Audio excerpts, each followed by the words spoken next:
ప్రియ తండ్రి, యేసు నామములో మరొకసారి ఈ పాదములు చెంతకొస్తున్నాం. మీరు మా దేవుడు, మా సృష్టికర్త, మా రక్షకుడు, మా విమోచకుడు, మా కాపరి.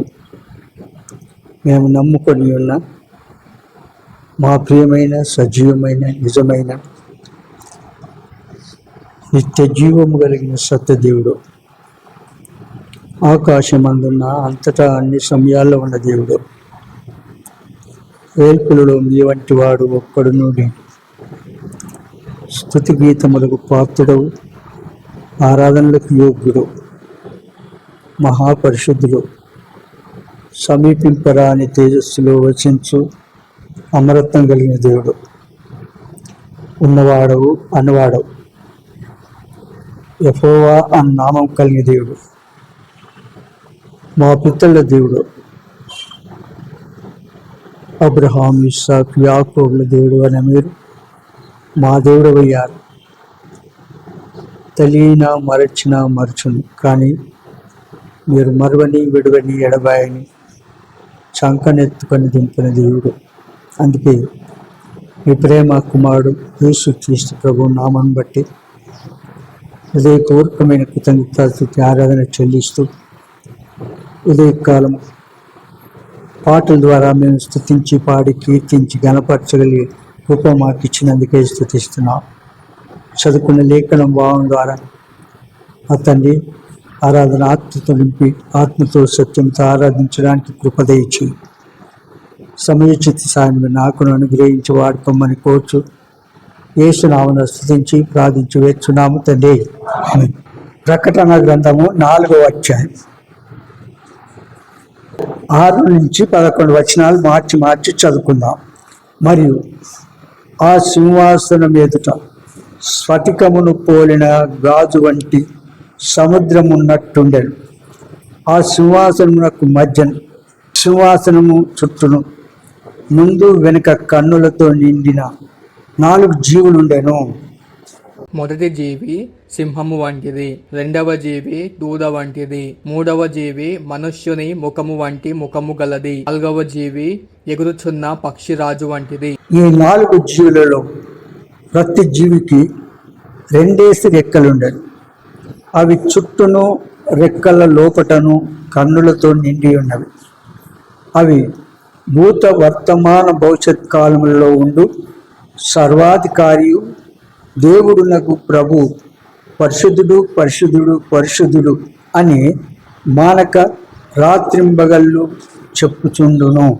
ఆ సింహాసనమందు ఆసీనుడయ్యుండి యుగయుగములు జీవించుచున్న వానికి మహిమయు ఘనతయు కృతజ్ఞతాస్తుతులను కలుగును గాక అని ఆ జీవులు కీర్తించుచుండగా 4 పెద్దలు సింహాసనమునందు ఆసీనుడయ్యుండు వాని ఎదుట సాగిలపడి యుగ యుగములు జీవించుచున్న వానికి నమస్కారం చేయుచు, ప్రభువా మా దేవ, నీవు సమస్తమును సృష్టించితివి, నీ చిత్తమును బట్టి అవి ఉండెను, దానిని బట్టి సృష్టింపబడను గనుక నీవే మహిమ ఘనత ప్రభావములు పొంద నరుడవని చెప్పుచు తమ కిరీటములను ఆ సింహాసనం ఎదుట వేసిరి. తమ కిరీటములను ఆ సింహాసనం ఎదుట వేసిరి. వీటన్నిటిలో మనం కొంతవరకు పోయిన వారం చూసాం. ఇక్కడ 7వ వచనంలో జీవుల సంగతి చూస్తాం. మొదటి జీవి కన్నులతో నిండిన 4 జీవులుండెను. మొదటి జీవి సింహం వంటిది, రెండవ జీవి దూడ వంటిది, మూడవ జీవి మనుషుని ముఖం వంటి ముఖం గలది, 4వ జీవి ఎగురుచున్న పక్షిరాజు వంటిది. ఈ 4 ముఖములు మన ప్రియ ప్రభువు క్రీస్తును చూపుతున్నవి. ఈ 4 ముఖములు దేనిని చూపిస్తున్నాయి? క్రీస్తును చూపుతున్నాయి. సింహపు ముఖము మత్తయి సువార్తలో వర్ణించబడిన రాజైన క్రీస్తును చూపిస్తున్నారు. మత్తయి సువార్త 2వ అధ్యాయము 1వ వచనం. మత్తయి సువార్త 2వ అధ్యాయము 1వ వచనం.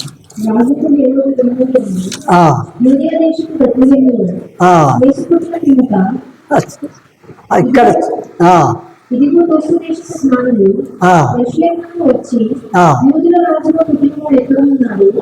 చాలు. యూదుల రాజుగా పుట్టినవాడు. మత్తయి సువార్తలో సింహపు ముఖము మరి రాజైన క్రీస్తుకు సూచనగా ఉంది. తర్వాత దూడ లేక ఎద్దు ముఖము మార్కు సువార్తలో వర్ణింపబడిన సేవకుడైన క్రీస్తును చూపిస్తూ ఉంది. సేవకుడైన క్రీస్తును చూపిస్తూ ఉంది. మార్కు సువార్త 10వ అధ్యాయం 45వ వచనం.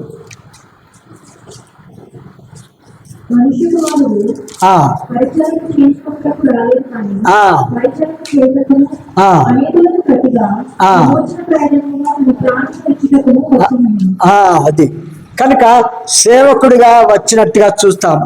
తర్వాత మనిషి ముఖము లూకా సువార్తలో వర్ణింపబడిన మనుషుడైన క్రీస్తును చూపిస్తూ ఉంది. అంటే ఆ ప్రియ ప్రభు మానవుడు ఆత్మ స్వరూపైన దేవుడు శరీరధారిగా లోకమునకు వచ్చాడు.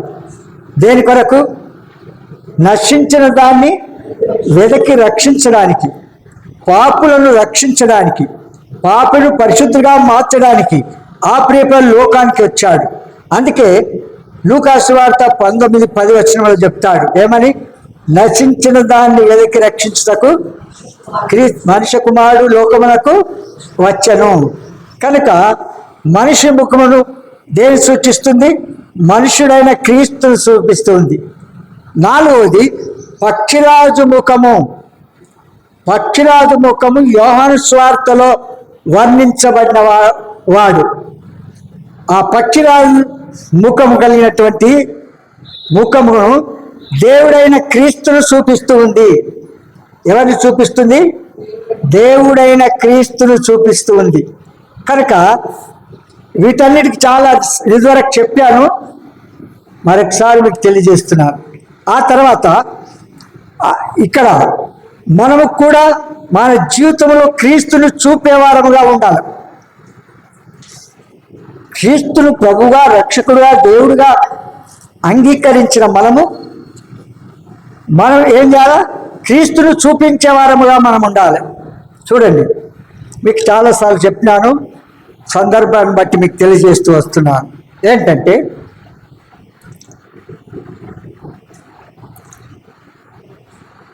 చంద్రుల్లో వెలుగు లేదు, అవునా? మనకు తెలుసు. చంద్రుల్లో వెలుగు రావాలంటే సూర్యుని వెలుగు చంద్రునిపై పడినప్పుడు దాని ప్రతిబింబము భూలోకంలో వెలుగును చూపిస్తూ ఉంది, అవునా? ఇప్పుడు మనలో వెలుగు లేదు అనుకోనండి, మనలో వెలుగు లేదు.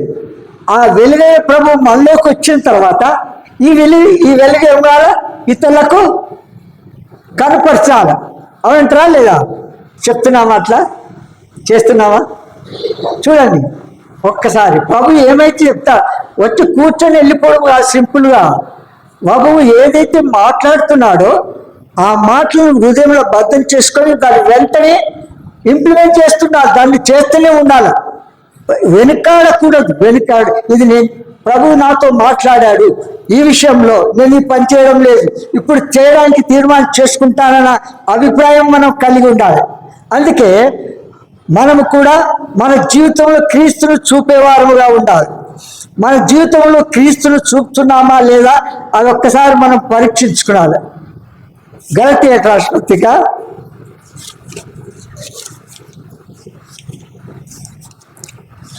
గలతీయుల రాష్ట్రపతిగా 2వ అధ్యాయం 10వ వచనం.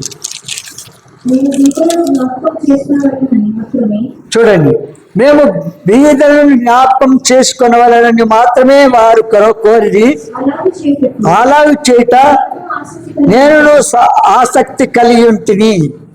ఏం చేశాను? నేను ఆసక్తి కలిగి ఉంటుంది. అంటే మనము ఏం చేయాలా? మన జీవితంలో క్రీస్తును చూపించేది కాకుండా మనం సింహం వలె సాతాన్ని ఎదిరించే వారంగా ఉండాలి. సింహం వలె సాతాన్ని ఎదిరించే వారంగా ఉండాలి. సామెతల గ్రంథము 28వ అధ్యాయం. సామెతలు 28వ అధ్యాయం 3వ వచనం. ఏం చేస్తాడంట? ఎవడును తరవకుండానే దుష్టుడు పారిపోవును. నీతిమంతులు సింహం వలె ధైర్యముగా నుందురు. అవునట్లా ధైర్యముగా ఉండురు. కనుక మనం ఎప్పుడైనా సరే దేవుని పిల్లలమైన మనము, స్వరక్తం ఇచ్చి కొనబడిన మనము సింహం వలె ప్రతిదానికి వెనుకంజ వేయవలసిన అక్కర్లేదు. చూడు, ఇప్పుడు మనం పాడిన పాటను ఒకసారి అర్థం చేసుకొని ఇంటి దగ్గర పోయి మళ్ళీ పాడండి, ధ్యానించండి. మన ప్రభు దయ్యములను వెళ్ళగొడితే దయ్యములు పట్టినవాడు అన్నారు. మనం ఒక్క మాట అంటే పడతామా? మీరు పడలేదంటే ఆయన రూపం నీలోకి రాలేదని అర్థం. ఆయన దేవుని స్వరూపం మనలో లేదని అర్థం. దేవుడు మనల్ని పట్టుకుంటే అన్నిటిని సహిస్తాం, ఓర్చుకుంటాం, తాలుకుంటాం, అన్ని చేస్తాం. ఎప్పుడైతే వెంటనే ఏమంటారు, దాన్ని భరించలేకుండా ఉంటాం చూసారా, అది స్థిరమైన పునాది కాదది. ఓన్లీ టెంపరీగా ఉన్నట్టుగానే, అది నిజమైన పశ్చాత్తాపముతో కూడిన కార్యము కాదది. ఎందుకనగా సాతానుడు మనల్ని ఎంత దేవుని పిల్లలను ప్రభువుకే అంత శ్రమ తీసుకొచ్చినప్పుడు ఆయన అంగీకరించిన మనము శ్రమ తీసుకొని వస్తాడా లేదా? అప్పుడు ఏం చేయాలి? మనం ప్రభు సహించాడు కనుక మనము సహించాలి. అందుకంటాడు ధైర్యముగా ఉండాలి, దాన్ని ఎదిరించాలి. యాకోబు రాసిన పత్రిక 4వ అధ్యాయం.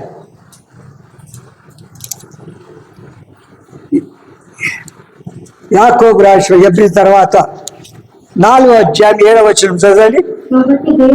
కాబట్టి దేవునికి లోబడి ఉండి అపవాదిని ఎదురించి అప్పుడు వాడు మీ ఎదురు నుండి పారిపోవును. మరి పిరికి వాళ్ళలాగా ఉన్నట్లయితే ఏం చేస్తాడు? ఇంకా అనగదొక్కుతాడు. ఏమంటారు? కనుక మనం ఏం చేయాలో? అపవాదిని ఎదిరించాలి. వాడు మన దగ్గర రాడు. అలాగనే మన జీవితంలో క్రీస్తును చూపుతున్నామా లేదా అనేది మనం సింహం వలె సాతాన్ని ఎదిరించే వారంగా మనం ఉండాలి. ఎద్దు వలె సేవ కాడిని మోయేవారంగా ఉండాలి. ఎద్దు వలె సేవ కాడిని సువార్త ప్రకటించే వారంగా, అనేక ఆత్మలు సమకూర్చే వారంగా, అనేక ఆత్మలకు మరి సాక్ష్యం ఇచ్చే వారంగా మనం లోకంలో ఉండాలి. అదే సమయంలో మనము మానవ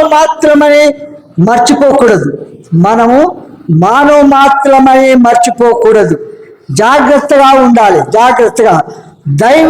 దైవ స్వభావంలో పాలివారమైనట్లు జీవించాలి. దైవ స్వభావంలో పాలివారమైనట్లు మనం జీవించాలి. మొదటి పేతురు గ్రంథము 3వ అధ్యాయం 4వ వచనం. 3-4 కలిసి ఉంది. మన ప్రభువు యేసుక్రీస్తు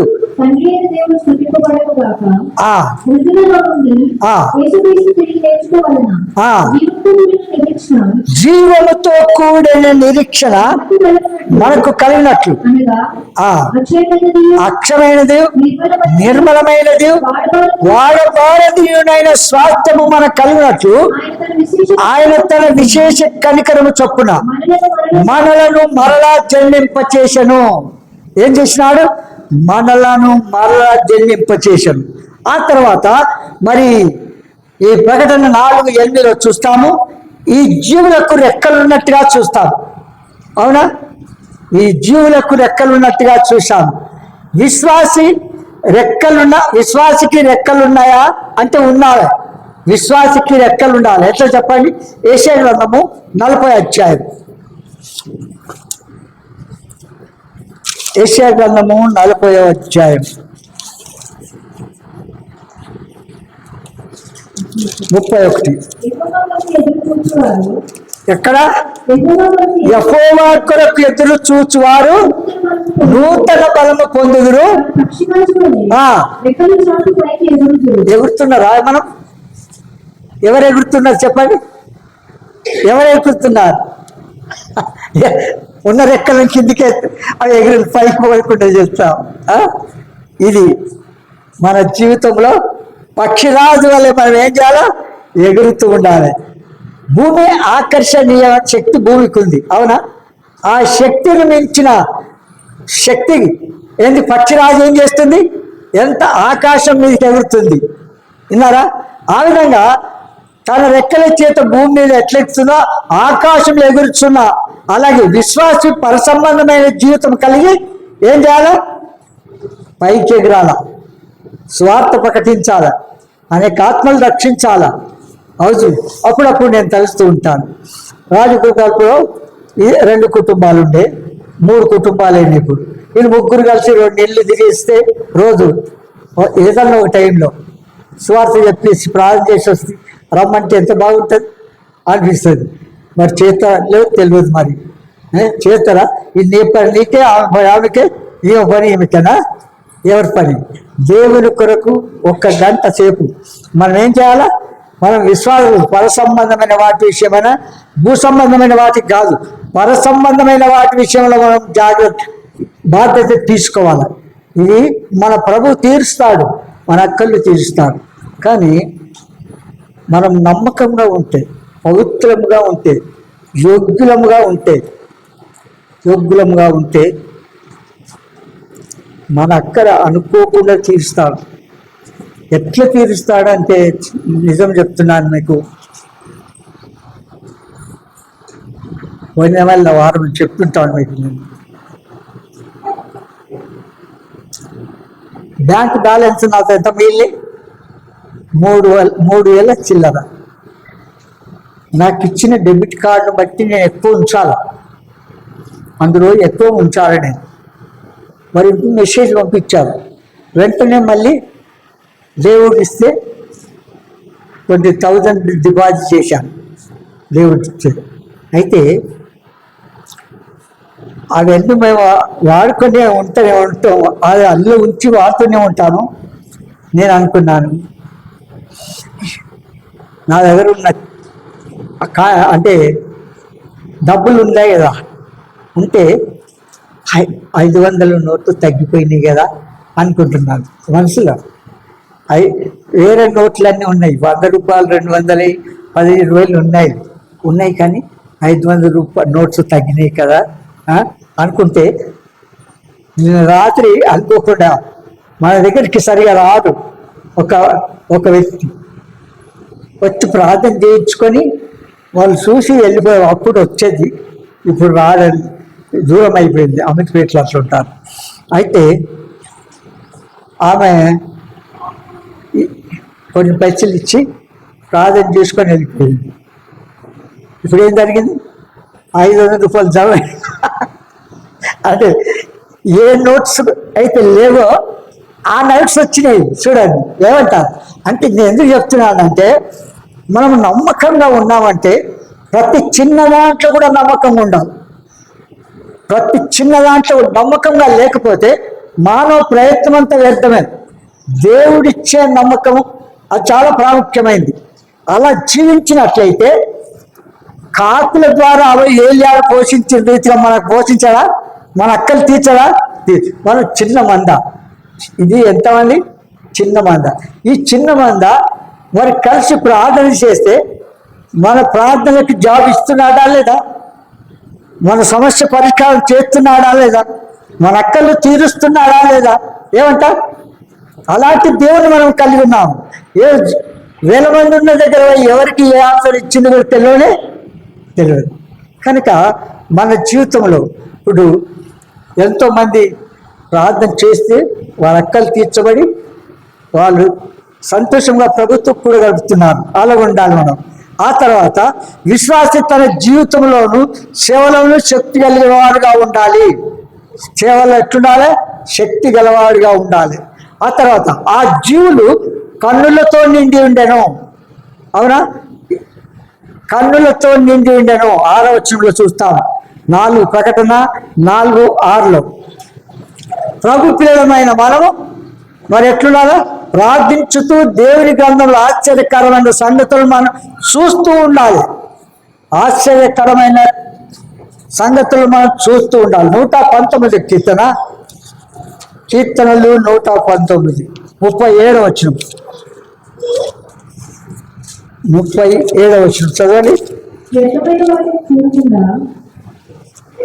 యెహోవా వ్యర్థమైన వాటిని చూడకుండా ఆ, నా కన్నులు తిప్పివేయుము. చూడండి, వ్యర్థమైన వాటిని చూడకుండా నీ కన్నులు త్రిప్పివేయుము. నీ మార్గములను నడుచుకో నీ మార్గములో నడుచుకుంటకు నన్ను బ్రతికింపుము. ఎవరి మార్గంలో నడవాలా? ప్రభు మార్గంలో నడవాలి. ప్రభు మార్గంలో నడిపించడానికి నన్ను బ్రతికించుము. అవునంటారా లేదా? మనకిష్టం వచ్చిన మార్గానికి వెళ్ళిపోతుంటాం. దైవ చిత్తాన్ని తెలుసుకునే రకం కాదు మరి. ఆ స్టేజ్లో రాలేదు. వింటున్నప్పటికీ కూడా ఆ రకంగా చేస్తాను, సిద్ధపడతానని ఆశ ఉంటే ప్రభు నేర్పిస్తాడు. విధేయత చూపించకపోతే చూపిస్తాడా? చూపించినా దాన్ని ఓళ్ళు చేసి వెళ్ళిపోతుంటాం. మీకు చాలాసార్లు చెప్పినాను. మొదట మారు మనసు, రెండవది మన ప్రవర్తన అధికారానికి ఒప్పుకోవడం, ఆ తర్వాత సొంత తలంపులకు సావాల, మరి దైవ చిత్తాన్ని చేసేవారంగా తెలుసుకునే వారంగా ఉండాలి. ఆసక్తి ఉండాలి. తప్పకుండా ఆ దేవుడు మనకు నేర్పిస్తాడు, నడిపిస్తాడు. ఆ సంతోషం అనుభవిస్తూ ఉంటాం. ఏమంటారు? కనుక ఎప్పుడైనా సరే ప్రభు ఇక్కడ ఏమంటాడు? ఆ జీవులు కన్నులతో నిండి ఉండెను. అంటే ప్రభు పిల్లలమైన మనము దేవుని గ్రంథంలో ఆశ్చర్యకరమైన సంగతులు చూసేవారముగా ఉండాలి. ఆశ్చర్యకరమైన సంగతులు చూసేవారముగా ఉండాలి. అది 119:37 మనం చూసాం. ఆ తర్వాత మరి కీర్తనలు 119:18 వచ్చిన చూడండి. నేను నీ ధర్మశాస్త్రమునందు నేను నీ ధర్మశాస్త్రమునందు ఆశ్చర్యమైన సంగతులను చూసినట్లు నా కన్నులను తెరువుము. ఏమి చూస్తాడు? వేటిని చూసేటట్లు? ఆశ్చర్యకరమైన ఆయన కార్యములను చూసేవారంగా ఉండాలి. కనుక ఆశ్చర్యకరమైన సంగతులను చూసినట్లు నా కన్నులు తెరువుము. కన్నులు తెరువు. కనుక ఇదంతా ముందుగానే చూశాము. జీవులు ఆరాధిస్తున్నట్టుగా చూశాము. అది కొద్దిగా అవుట్లైన్స్ తీస్తున్నాను. జీవులు ఇప్పుడు ఒక మొదటిది 4 ముఖములు కలిగినది. అవునా? ఈ జీవులు 4 ముఖములు దేన్ని సూచిస్తుంది? మన ప్రియ ప్రభువును సూచిస్తూ ఉంది. అవునా? ఈ జీవులు మరి కన్నులు కలిగి ఎక్కడ రెక్కలు జీవులకు రెక్కలు ఉండను అని చూశాం. అవునా? రెక్కలు. మూడవది ఆ జీవులు కన్నులతో నిండి ఉండెను. మూడవది జీవులు ఆరాధించుతున్నట్లుగా చూస్తున్నాం. జీవులు ఆరాధించినట్టుగా. ప్రకటన 4:8 చదవండి. ప్రతి జీవికి 6 రెక్కలు ఉండను. అవి చుట్టూను రెక్కల లోపటను కన్నులతో నిండి ఉన్నవి.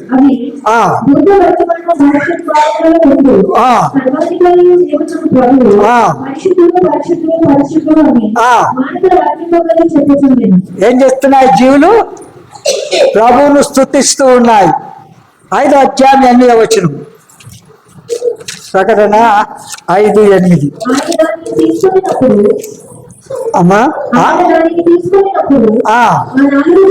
ఆ రాజు వీణలు ధూపద్రవ్యములతో నిండిన సువర్ణ పాత్రలను పట్టుకొని ఉన్న ఆ 20 పెద్దలను ఆ గొర్రె పిల్ల యొక్క సాగిలపడిరి. ఈ పాత్రలు పరిశుద్ధుల ప్రార్థనలు. కనుక వారు ఏం చేస్తున్నారు? స్తుతిస్తూ ఇంకా చాలా ఉన్నాయి. 14 వరకు చదివితే ఎట్లా ఆరాధన చేస్తుందో అక్కడ మనం చూస్తాం. 19వ అధ్యాయము 4వ వచనం చూడండి. 1 ప్రకటన 19:4. అప్పుడు ఆ 24 పెద్దలను 4 జీవులను సాగిలపడి ఆమెన్ ప్రభు స్తుతించుడి అని చెప్పుచు సింహాసనాసీనుడగు దేవునికి నమస్కారం చేసిరి. సింహాసనాసీనుడైన ప్రభువును ఆరాధన చేస్తూ వస్తున్నారు. వారు ఆ ప్రభు యొక్క మరి పరిశుద్ధతను వర్ణింప సత్యముగా పరిశుద్ధతను చూసి వారు ఏమంటున్నారు? ఈ జీవులు పరిశుద్ధుడు పరిశుద్ధుడు పరిశుద్ధుడు అని వారు రాత్రింబగళ్ళు ఆయన ఆరాధిస్తున్నారు. రాత్రింబగళ్ళు మనము కూడా అట్లు ఆరాధన చేయాలి. కొంతసేపు చేసి వెళ్ళిపోవడం కాదు, ప్రతి సమయము కూడా అన్ని పరిస్థితుల్లో ప్రభును ఆరాధించాలి. ప్రభు మనము ఆరాధించే వారంగా ఉండాలి. తర్వాత ఈ జీవులు దేనికి సూచన అని చెప్పాము? కెరూబులు. ఈ కెరూబులు సంగతి మనం చూసాము. పెద్దల ఆరాధన, జీవుల ఆరాధన అని భూత వర్తమాన భవిష్యత్ కాలంలో ఉండు సర్వాధికారి దేవుడు ప్రభు పరిశుద్ధుడు పరిశుద్ధుడు పరిశుద్ధుడు అని మానక రాత్రింబగళ్ళు చెప్పుతుండేది. అది మనం చూస్తూ వచ్చాము. అలాగే యెషయా 6వ అధ్యాయం మనం చూసాము, మరొకసారి చూస్తున్నాము. మొదటి 4 వచనాలు. రాజైన ఉజ్జియా వృద్ధి పొందిన సంవత్సరమున అత్యున్నతమైన సింహాసనమునందు ప్రభు ఆసీనుడై ఉండగా నేను చూచి తిని ఆయన చొక్కాయి అంచులు ఆయనకు పైగా శరాపులు నిలిచి ఉండేది.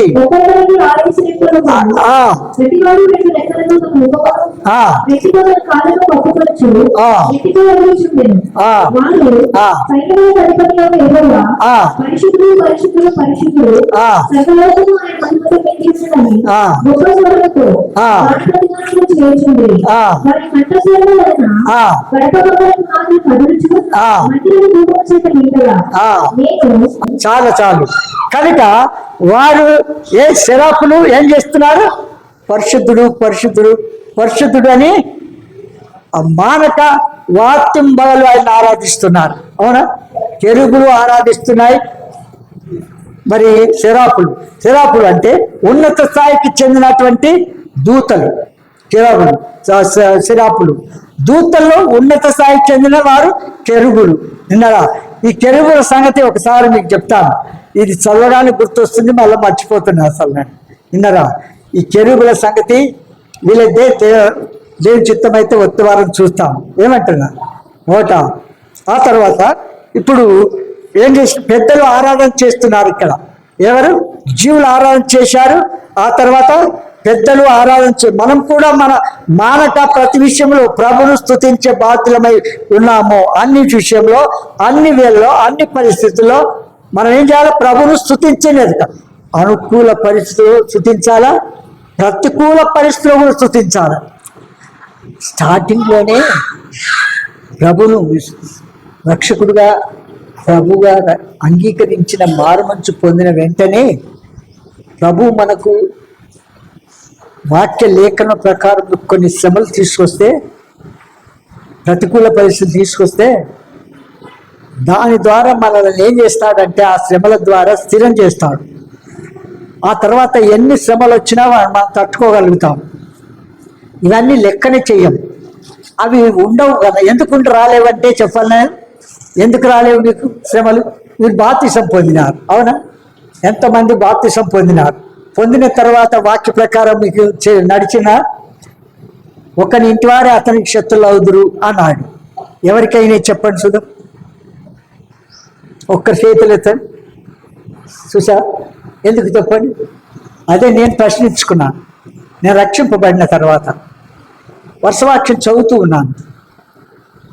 ఉంటే మత్తయి 10:34 నుంచి చదవగానే ఒకనింటి వారు అతనికి శత్రులు అవుదురు అన్నాడు.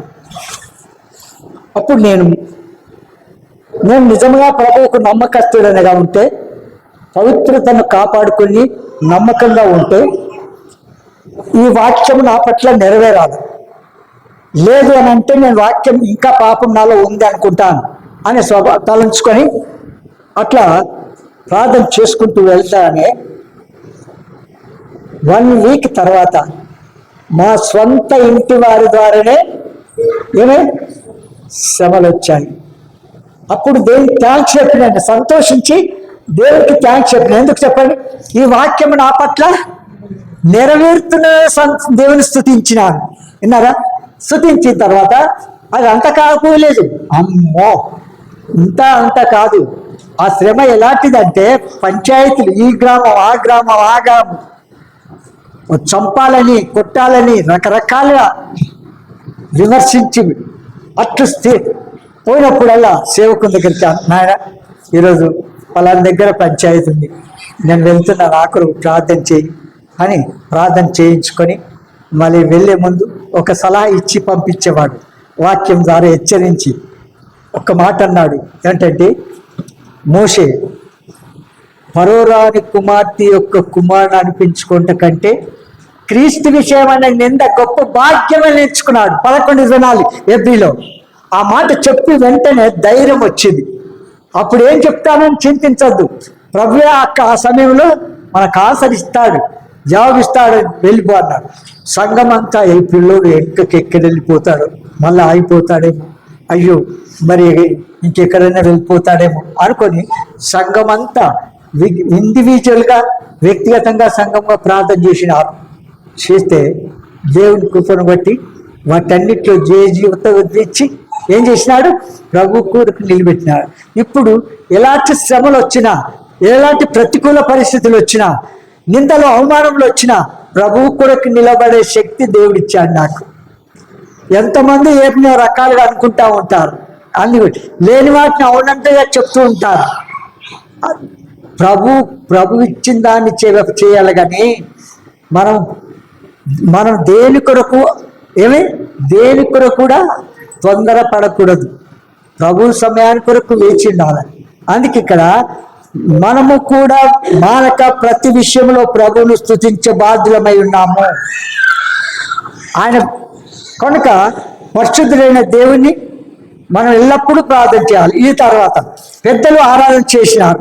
10-11 వచనం, 4వ అధ్యాయము ప్రకటన గ్రంథము 10-11 వచనం.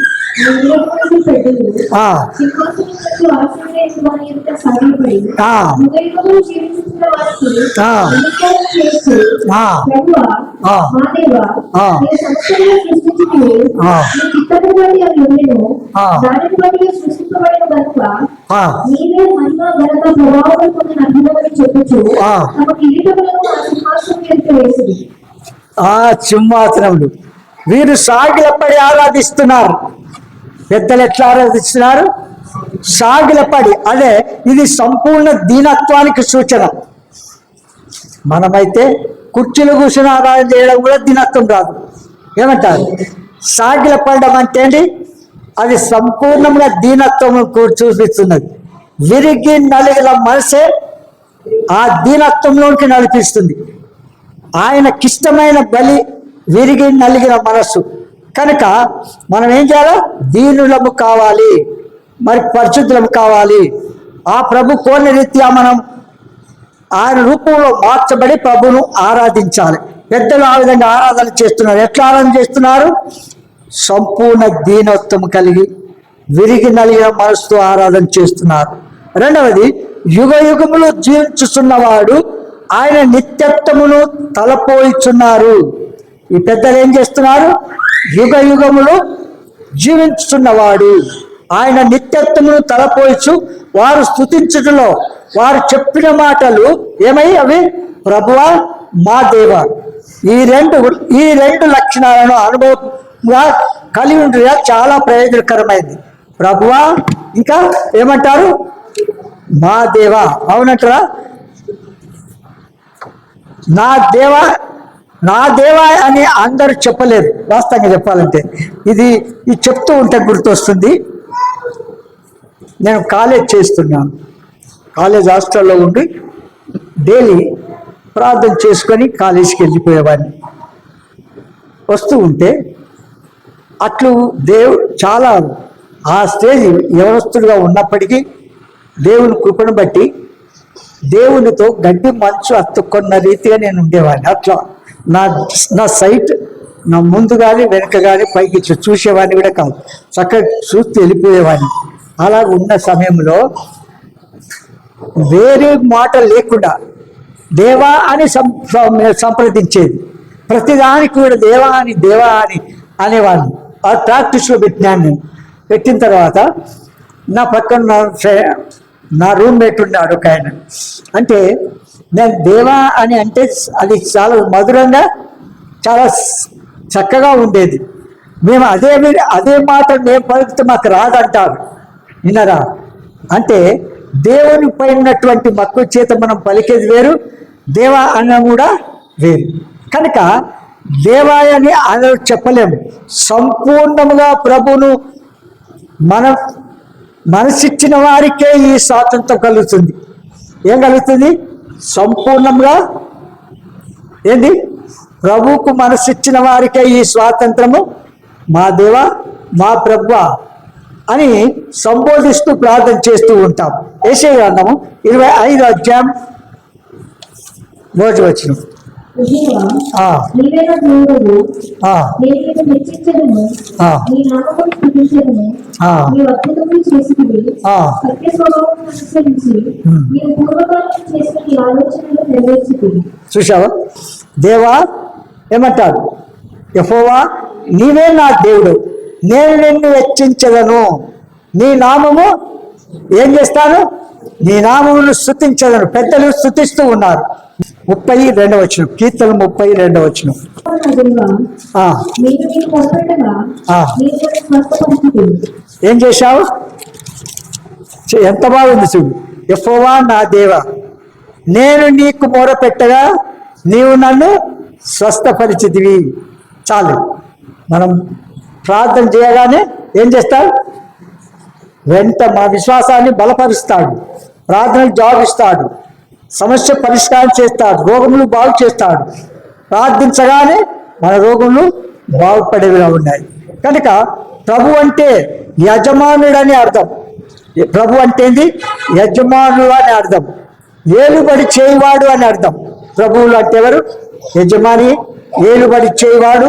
మన జీవితం పైన ఏలికగా నుండుట ఇంకా ప్రయోజనకరము. ఇంకా కనుక ఇంతతో టైం చాలా అయింది. మరి వీటిని ఆరాధన చేసుకొని మనం ఆరాధనకు వెళ్తాం.